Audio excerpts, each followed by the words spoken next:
Welcome to Hawks and Lavender Rose, a heart-centered podcast dedicated to practices of authenticity through a foundation of love and honesty and a commitment to personal growth.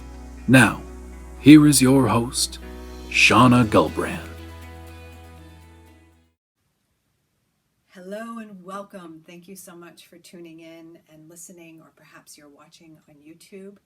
Thank you so much for being here. For those of you who are watching, you may notice that I have a new tapestry behind me, a new look and feel to Hawks and Lavender Rose. I have my logo incorporated into it. Super excited because I haven't done a video podcast in several months, so I'm happy to be back with this. Wherever you are in the world, whatever time of the day or night that it is, whatever it is you are doing, my hope is that you are healthy and happy and moving towards something that excites you. All right, I have a lot to talk about today. I'm going to be talking about the child within. I'm going to be talking about social media and the documentary Social Dilemma. I'm going to be talking about insecurities and addictions. So I have a lot to cover. This episode of the podcast and the ones that follow, at least for the time being, are going to have more of a journal entry sort of feel. I actually have two of my journals with me that I'm going to be reading directly from because I've been doing a lot of writing over the past week and a half. I'm going to start off with the child within. The inner child. I imagine most, if not all of you, have heard of the inner child. The work around the child within, for me personally, is expanding faster than I ever imagined. It's where my work is going, my personal work and my professional work. My life purpose, perhaps. Let me throw that out there. I'm going to just give a little bit about the child, and just to, you know what? I don't have to explain why I'm giving a little bit about the child. I'm just going to freaking say it. All right, so the child within, that inner child within us. Every single human being on the planet has an inner child. And the child within either interferes with or enhances our life choices and behaviors on a regular basis. As adults, think about that for a minute. The child within either interferes with or enhances our life choices and behaviors on a regular basis. Interesting, right? The child within holds the earliest feelings of security and safety, or holds the lack of security and safety and validation, which in turn leads to the creation of deep insecurities. A child, for those of you who have been children, because we all have, and for those of you who have children, a child is supposed to be needy, dependent, and curious about life and their surroundings. They're supposed to be. They're not adults. They're kids. A child must experience safety, security, and validation to excel and express emotionally. This is not about blaming. This is not about me being a victim. Anything I'm going to say has nothing to do with me being a victim or pointing a finger. It's not about blaming. This is about awareness and understanding and healing. So, as I just said, the child is supposed to be needy. It's supposed to feel safe and secure, validated. When that is interrupted, or when it had never existed, like my childhood, I grew up with deep insecurities. It's really interesting. This morning when I knew I was going to be recording an episode of the podcast, I reflected back to several times during my marriage. My husband and I are going to be married 32 years next Thursday, November 5th. But there were many times I was vulnerable with my husband, and I said to him, I feel insecure. It was the only way I could describe the feelings in my body. And I was seeing it because I'm sure I heard, take care of your inner child. But I just thought that was an idea. I didn't really believe in the inner child. It hadn't been really introduced to me yet. So I was approaching all of this like I have been approaching everything over the past 11 years from an adult perspective.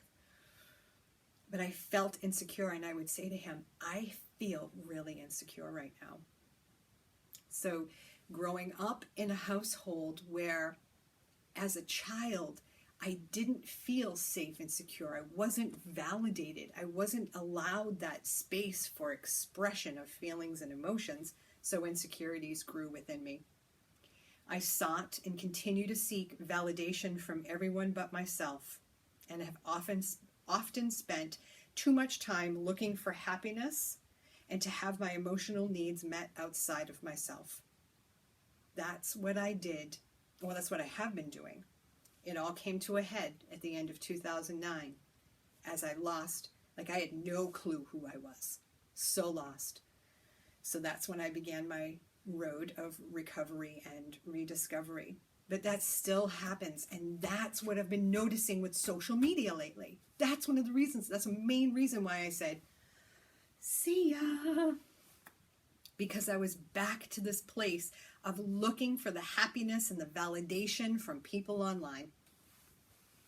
At some point, I believed that I was unlovable. I must have been a bad girl. And so have developed patterns of ways to please those around me as a way to make up for my unworthiness. This is all becoming conscious to me now because it's all been unconscious. And I could go into those ways, because they're all popping up into my head right now, but we'll leave that for another conversation. I craved to be loved and accepted unconditionally because the love from my childhood was conditional. I craved to be loved and accepted unconditionally by those I looked up to and were connected with, and I still do this today. My addictions, I haven't even talked about my addictions yet, are a means of escaping, numbing, and used as like a pacifier, if you will. Let me just share some of my addictions. One is the need for external validation. The other is food. And, God, what was my other one that I had? I was drinking for a while, but I don't do that. I'll come back to my addictions in a minute because my mind is over here. So my addictions were a means of escaping, numbing, and pacifying because at some level, I don't like myself. The love for myself has been conditional, as if I am not good enough. So at some point, I began to believe that my physical and my emotional traumas were something that I deserved. And by being a bad girl, as if everything was my fault, I fell into that I'm not worthy, I'm not good enough. The insecurities that I hold about who I am, my flaws, my imperfections, my life, my purpose, sometimes they get me so down that I fall into depression. And depression can look very different for different people. If you were to interact with me, you might not think that I was depressed, but I've come to the realization over the past week and a half that that's exactly where I've gone. I have become depressed again. My depression looks like big, comfy, cozy clothes, food, and social media platforms. I have turned to whatever I can find to make me feel better, but it's only temporary. Sometimes I feel so low I give up on myself altogether. Like last Saturday, I totally blew off my kickboxing class. There was a time that that would just not be something that I did. But I didn't make it a priority because in a way I've given up on myself. Not completely. I just want to be clear about that. There are things that I just let go. I imagine some of you can relate to that. So my depression leads to self-destructive and compulsive behaviors, which very easily become addictions. So the compulsive behavior of needing to find that external validation, it's a habit of opening up Facebook or opening up Instagram. I numb my pain so I can feel better temporarily. The insecurities and my fears of inadequacy and unworthiness are the forces that drive my addictions. And I'm not getting into my addictions here, but that is what's playing a role here. It's the insecurities, it's the addictions, it's my child within, and then throw social media on top of that, which I haven't even gotten to yet. And it's just a whole mix of shit, really, is what it is. But I'm grateful that it's come up again, because this time I'm healing it for good. In my place of addiction, when I go on social media, I lose myself. That's next. This is what happens. I lose myself, my sense of self-worth. I minimize my wonderful qualities. I focus on my mistakes, my weaknesses, my regrets. I don't value myself. And sometimes I don't believe I'm value to anyone else. Sometimes I question my purpose, but I think I'm getting a better grip on that, especially with the inner child work. Maybe I'm letting people down. I don't know. But my insecurities and my addictions deplete my sense of self.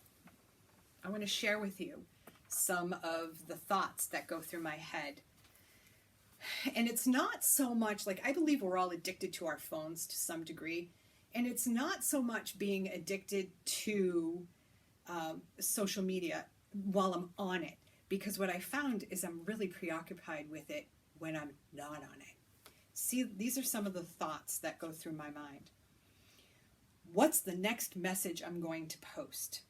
Is this what people want to read? Will this resonate with people? What will they think of this message? What will they think of me? I bet there's judgment. I bet they're judging me. Am I doing enough?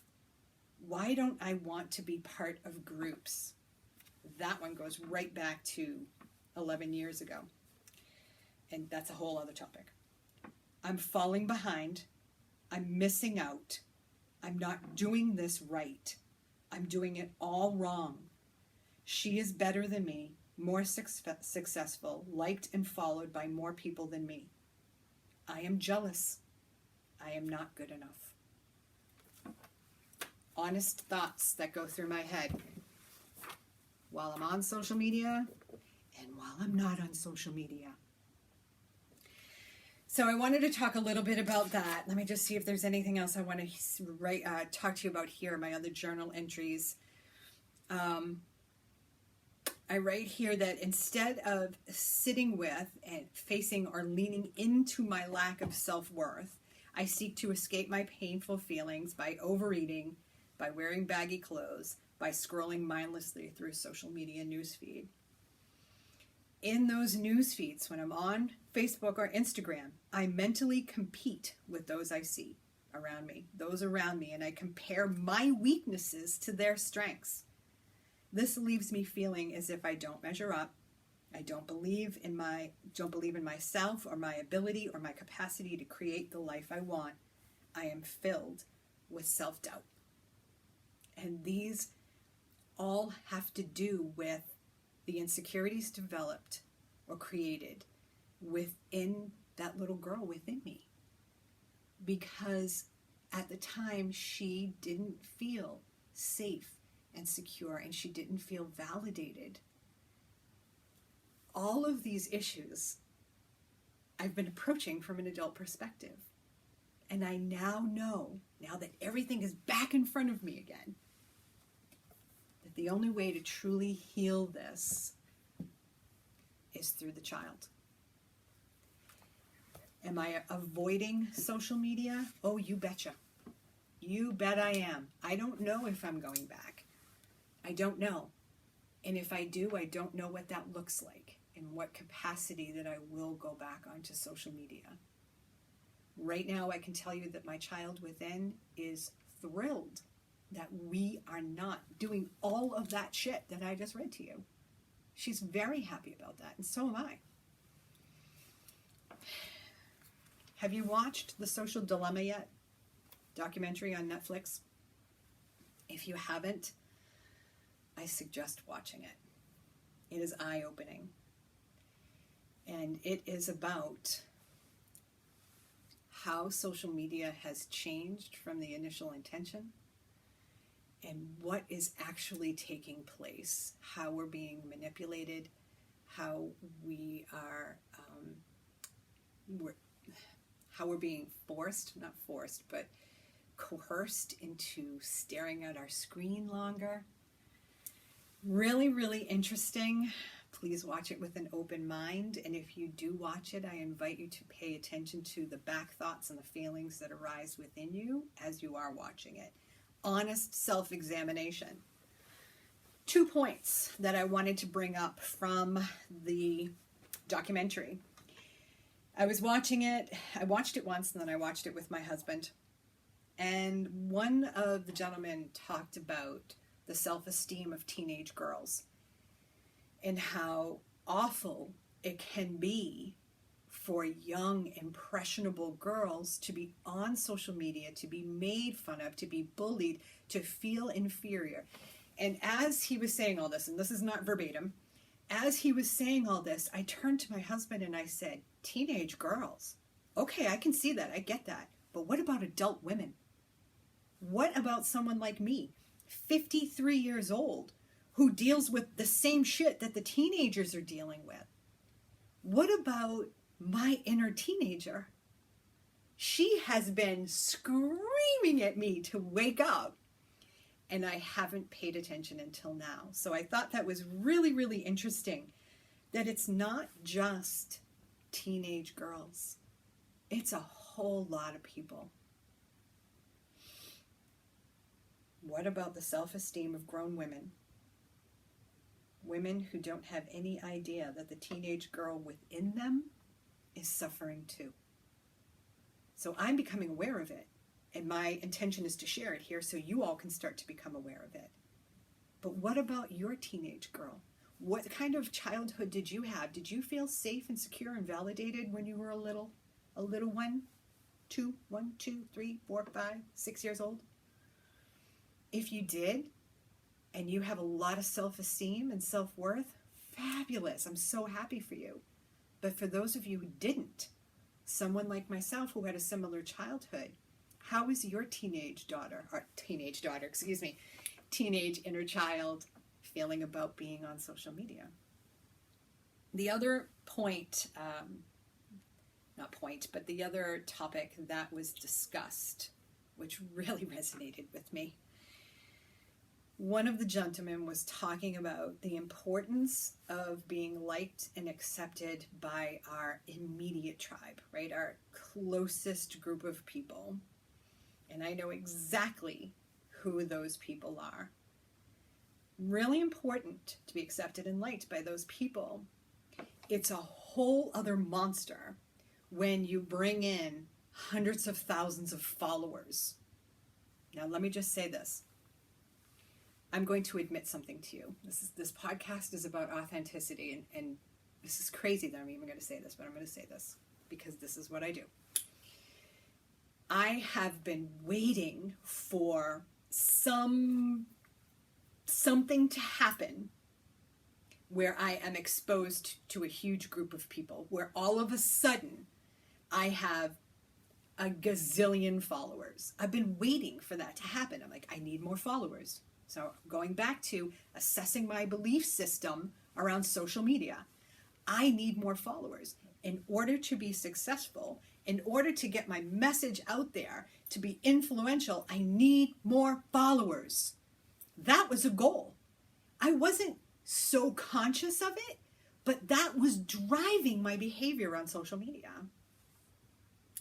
I was reading an article a few weeks ago, and the article was about beautiful people. Unusual, beautiful people. As I read through the article, looking at these gorgeous people, most of them were models, which makes sense. They had like a 2 or 3 sentence bio above each of the photos. And in most of the bios, it mentioned how many followers they had on different platforms. As I was reading through it, I started to think, who cares? Like, what does that matter? Why does it matter? When did that become a measure of self-worth and value? And then it hit me. I've been wanting lots and lots and lots of followers because I thought that's what I needed, and that's the new norm, and that's the way that we have value and worth, is by saying, I have 3 million followers. That was an eye-opener to me. It really was. And remember I said at the beginning, I'm at the beginning stages of all of this, and this is like journal entry episodes. And this is something that I have to work on. No, I don't have to work on it. I choose to work on it. And I haven't yet. These are all recent discoveries. So here I am, little inner child, insecure, low self-worth, low self-esteem, looking externally for validation, wants to be loved, accepted, and liked, appreciated. I mean, I could just keep going down the list. And I have that within my close circle. But now all of a sudden I want all these people? How the hell is my inner child going to deal with that? That desire, that need to be all of that from all these people, to be liked and appreciated and wanted and valued from hundreds of thousands of people. I can barely deal with the small group that I have now. So it's that awareness of, wow, this is what I've been wanting. This is how I am disgusted by as I read about it over here. So what does that mean for me? And again, I don't have an answer right now because I haven't done enough work around it yet. All right. What did I want to say? So I talked about the documentary. I talked about the 2 points that really leaped out at me. And now my intention and my choice is to do that work and to understand more. But it all fits together. It's how I was raised, the insecurities, how my child and my inner child is playing a role in my everyday life, how that affects me when it comes to social media, when it comes to growing my business. So I have I imagine I'm going to have lots of things to say going forward. All right, let me just take a look at my notes to make sure that I touched on everything that I was supposed to touch on today.